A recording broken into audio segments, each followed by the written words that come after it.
So there's this guy, he is in his mid-20s, he's homeless at the moment, he's broke, but he is the rightful heir to an empire. An empire which he loses 3 times. And at this point, he's desperate. He doesn't really have a home and he barely has any followers. Like 300 people are all he has. And right now he's being chased by this guy called Shaybani Khan, who is the terror of everybody in Central Asia.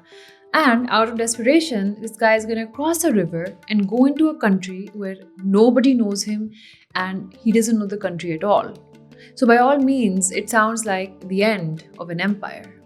But little did we know, this was to be the beginning of another great empire. This refugee is now going to take back one of the most crucial cities in the entire world, and that's going to let him establish another empire. So welcome back to the comeback story of Babur. Hi, my name is Misha and welcome to Tarihi Tales. If you like this channel, if you want to help us grow, you can become a patron on Patreon or you can become a member of this YouTube channel. The link is in the description box. Other than that, you can use the number on screen in Pakistan to help out, or you can like, share, subscribe, comment. All of that good stuff really helps us out as well. Thank you. So Zahiruddin Muhammad Babur kind of inherited his kingdom from his father when he was about 11-12 years old. And since then, he's had a really hard time kind of grasping onto it.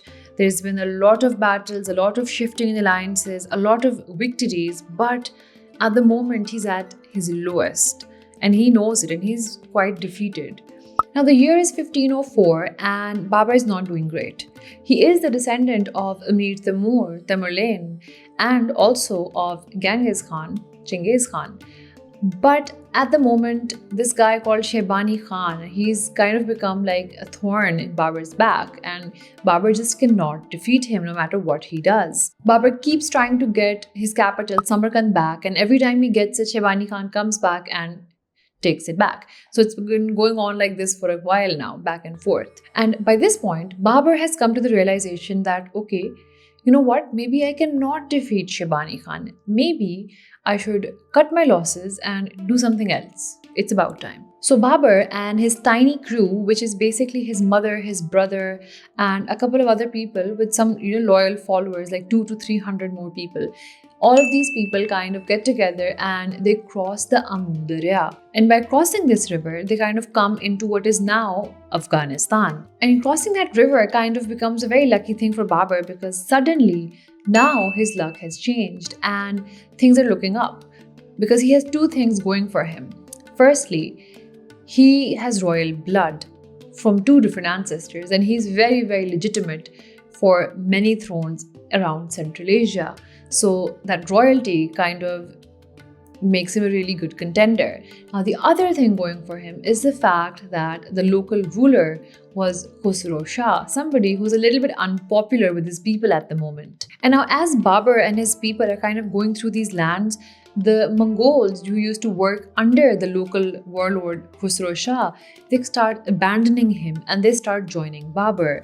Now one of the reasons why the Mongols would do this as well is because Babur is a direct descendant of Genghis Khan, one of the biggest Mongol leaders. They're also kind of sick of Khusro Shah. So bit by bit, this small ragtag team kind of starts becoming an army.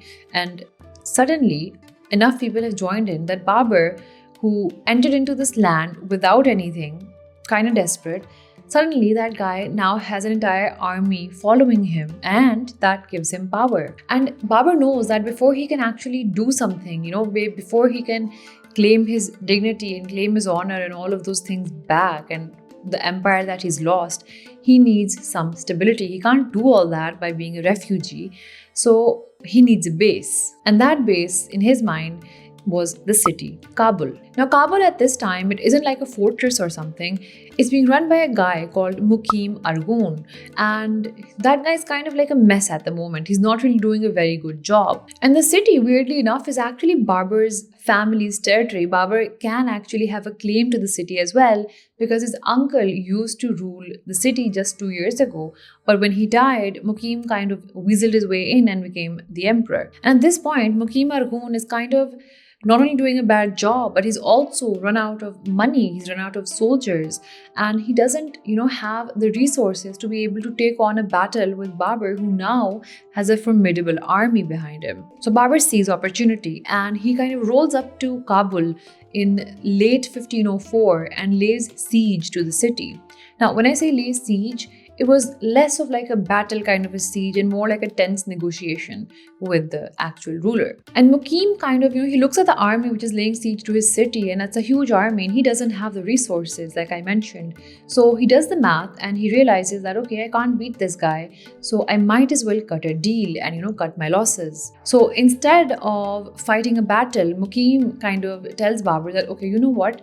You can have the city, just let me and my family leave the city peacefully. Don't kill us. We don't need a war. Take the city. Babur happily agrees to the deal because why not? He now has a base to kind of plan out his next steps. And at the same time, because he's done this without any bloodshed, without any casualties, it does look like the rightful ruler of Kabul has kind of returned, which is from the same family that was ruling Kabul previously. So that's like a brilliant move. So just like that, Mukim and his family leave the city and Babur basically just waltz in with his army. And at this moment, everything changes. Now he's gone from being a broke refugee to somebody who has a legitimate throne, who has a kingdom, a capital, and an army. And Kabul was strategically perfect for Babur because it was tucked away in the mountains, so Shaybani Khan and the Uzbeks couldn't get to him that easily. And more importantly, as we see in the future, it was a gateway to India. It was very close by, and being in that proximity is kind of what leads Babur to later on establish the great Mughal Empire. So for the next 22 years, Kabul was to become a stable home for Babur. This is the place where he not only governed, but he planned the city, and he did so with a great personal interest, and he also grew with the city. This is also the place where he writes a lot of his beautiful poetry and a lot of his Baburnama. And it's from this base that eventually in 1526 he launches his successful attack in India, which later becomes the base of the Mughal Empire. And Babur is always said to have a soft spot for Kabul. He loved it so much that he's talked a lot about it in his autobiography as well. And at the time of Babur's death, he actually died after conquering large parts of India, and he was an emperor in India. But his wish was to be actually brought back to Kabul and being buried there. So Babur's dead body was brought back to Kabul, and that is where his tomb still lies. I feel like this is such a good story. Like, you can always learn lessons from history, and it is great to work hard and try again. But also, maybe sometimes recalibrate yourself and kind of cut your losses and figure out new things, because maybe something just isn't right for you. Central Asia, Babur tried to get Central Asia for so many years and he just couldn't. And the moment he walked towards Afghanistan, towards India, success kind of followed. So, what a story. And when you read the Baburnama, Babur really was suffering internally as well. There are points in his life where he wanted to leave everything and walk to China. But then the thought of his mother and her disappointment stopped him. So I feel like what a comeback story. Let me know what you guys think in the comments below, and I will see you guys next time. Also, do you guys like the new setup? Do you guys like the new background? Let me know what you guys think. Bye.